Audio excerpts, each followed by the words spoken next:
Sir, మా ఇంటి పక్కన ఉన్న ఇంట్లో పెద్దగా అరుపులు వినిపిస్తున్నాయి, కాపాడండి అంటూ ఓ వృద్ధుడు, ఓ మహిళ సాయం కోసం అరుస్తున్నారంటూ పోలీసులకు ఫోనొచ్చింది. ఇక వెంటనే పోలీసులు సంఘటనా స్థలానికి చేరుకునేసరికి వృద్ధుడు రక్తపు మడుగులో ఉలుకు పలుకు లేకుండా ఉంటే, మహిళ మాత్రం ప్రాణాలతో కొట్టుమిట్టాడుతుంది. అయితే చనిపోయిన వృద్ధుడు famous business man Janardhan Rao అని తెలిసేసరికి అందరూ షాకయ్యారు. పోలీసులు కూడా వృద్ధుడు అనే కనికరం లేకుండా 72 సార్లు పొడిచి చంపింది స్వయానా మనవడే అని తెలిసి పోలీసులకు ఫ్యూజులౌటైపోయాయి. అసలు జనార్దన్ రావును మనవడు ఎందుకు చంపాడు? అడ్డు వచ్చిన తల్లిపైన కర్కశంగా ఎందుకు దాడికి దిగాడు?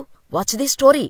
ఏపీలోని ఏలూరు జిల్లా కొవ్వలి గ్రామానికి చెందిన జనార్దన్ రావు ఐఐటి ఖరగ్పూర్లో ఇంజనీరింగ్ పూర్తి చేశారు. ప్రముఖ పారిశ్రామికవేత్త రతన్ టాటాతో కలిసి పనిచేసిన వీసీ జనార్దన్ రావు 1969లో హైదరాబాదులోని బాలానగర్లో వెల్జన్ పరిశ్రమలను స్థాపించారు. వెల్జన్ గ్రూపులో మొత్తం 16 పరిశ్రమలు ఉండగా వందలాది మంది ఉపాధి పొందుతున్నారు. బేగంపేటలో ఉండే జనార్దన్ రావుకు 3 కూతుర్లు, 1 కొడుకు ఉన్నారు. కుమారుడు వెలమాటి గంగాధర్ శ్రీనివాస్ జూబ్లీహిల్స్లో ఉంటున్నారు. 3 కూతుర్లతో 2 తమ భర్తలతో హ్యాపీగానే ఉన్నారు. కానీ రెండో కూతురు సరోజినీదేవి భర్తతో విభేదాలు రావటంతో కొంతకాలంగా తండ్రితోనే ఉంటున్నారు. ఇదిలా ఉండగా సరోజినీదేవి కుమారుడు కిలారు కీర్తితేజ ఫారెన్లో హయ్యర్ స్టడీస్ పూర్తి చేసుకుని 2018లో ఇండియాకి వచ్చేశారు. అప్పటినుంచి మణికొండలో ఉంటున్నాడు. అయితే గత కొన్ని రోజులుగా ఆస్తి, హోదా, వ్యాపారాల్లో గుర్తింపు విషయాల్లో కీర్తితేజ తాత, తల్లితో గొడవ పడుతున్నాడు. ఇంట్లో గొడవల కారణంగా అమెరికా వెళ్లి మళ్లీ ఇటీవలే హైదరాబాదుకు వచ్చిన కీర్తితేజ కంపెనీలో డైరెక్టర్ పోస్ట్ ఇవ్వాలంటూ తాత వీసీ జనార్దన్ రావుపై ఒత్తిడి తీసుకువచ్చాడు. అయితే కీర్తితేజ డ్రగ్స్ కు బానిస కావటంతో అతనికి పోస్ట్ ఇవ్వడానికి ఒప్పుకోలేదు. ఇదిలా ఉండగా ఇటీవల తన పెద్ద కుమార్తె కుమారుడైన శ్రీకృష్ణను వెల్జన్ కంపెనీకి డైరెక్టర్గా నియమించారు. కీర్తితేజ పేరిట 4 కోట్ల రూపాయల షేర్లను బదిలీ చేశారు.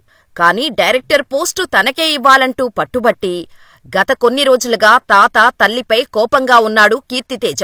ఈ క్రమంలోనే ఫిబ్రవరి 6వ తేదీన రాత్రి జనార్దన్ రావు ఇంటికి వెళ్లిన కీర్తితేజ తాతతో గొడవకు దిగాడు. డ్రగ్స్ పూర్తిగా మానేస్తే ఆలోచిస్తా అని జనార్దన్ రావు చెప్పటంతో దీంతో తన వెంట తెచ్చుకున్న కత్తితో జనార్దన్ రావును ఇష్టమొచ్చినట్టు పొడిచాడు. జనార్దన్ రావు మెడపైనే 16 సార్లు వరకు పొడిచిన కీర్తితేజ మొత్తం 70కి పైగా కత్తిపోట్లు పొడిచాడు. తండ్రి అరుపులు విన్న సరోజినీదేవి వచ్చి చూసేసరికి కత్తితో రాక్షసుడిలా తండ్రిపై దాడి చేస్తున్న కొడుకుని అడ్డుకునేందుకు ప్రయత్నించింది. అయితే తల్లి అనే బంధాన్ని సైతం మరిచి తల్లి సరోజినీదేవిని దాదాపు 10 సార్లు పొడిచాడు కీర్తితేజ. కీర్తితేజ పాశవిక దాడిలో జనార్దన్ రావు అక్కడికక్కడే మరణించగా సరోజినీదేవి ఆస్పత్రి పాలయ్యారు. బాధితురాలు ఇచ్చిన స్టేట్మెంట్తో కీర్తితేజపై కేసు నమోదు చేసుకుని దర్యాప్తు చేపట్టారు పోలీసులు. అయితే జనార్దన్ రావును హత్య చేశాక ఏలూరుకు కీర్తితేజ పారిపోయినట్టు పోలీసులకు తెలియటంతో అక్కడకు వెళ్లి సెర్చ్ చేశారు. ఇక అక్కడ కీర్తితేజ దొరికిపోవటంతో అరెస్ట్ చేసి హైదరాబాద్కు తీసుకొచ్చారు.